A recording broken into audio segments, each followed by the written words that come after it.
कुंभमेळा म्हणजे जगातील सर्वात मोठी केवळ धार्मिक यात्रा नाही, तर एक भव्य आध्यात्मिक संमेलन आहे.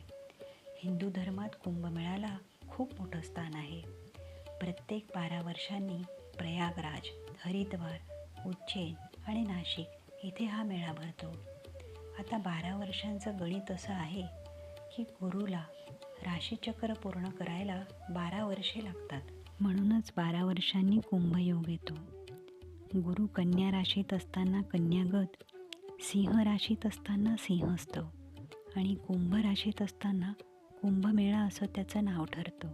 कुंभमेळा म्हणजे गंगा स्नान, पितरांना तर्पण, दानधर्म, श्राद्धविधी, साधना, संत दर्शन आणि धर्मचर्चा यांचा अद्वितीय संगम आहे.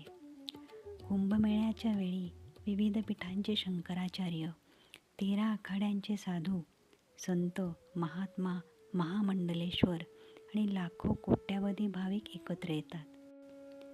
भाविकांची श्रद्धा आहे की देव, ऋषी, संत आणि 33 कोटी तीर्थसुद्धा कुंभमेळ्याला येतात. कुंभमेळा म्हणजे फक्त धार्मिक सोहळा नाही, तर हिंदू संस्कृतीचं जिवंत दर्शन आहे.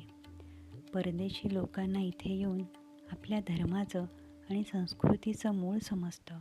आपले मन, काम, क्रोध, लोभ, वासना आणि अहंकार यांनी भरलेले असते. कुंभकाळ म्हणजे आपल्या मनातील वाईट विचारांचा कुंभ रिकामा करण्याची एक सुवर्णसंधीच आहे.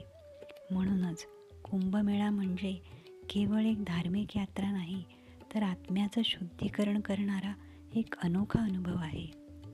कुंभमेळ्याच्या स्थळ आणि काळात केलेलं स्नान, जप, दान, संतसेवा आणि पूजा यांचं फळ इतर वेळेच्या तुलनेत 1000 पटीने जास्त मिळतं.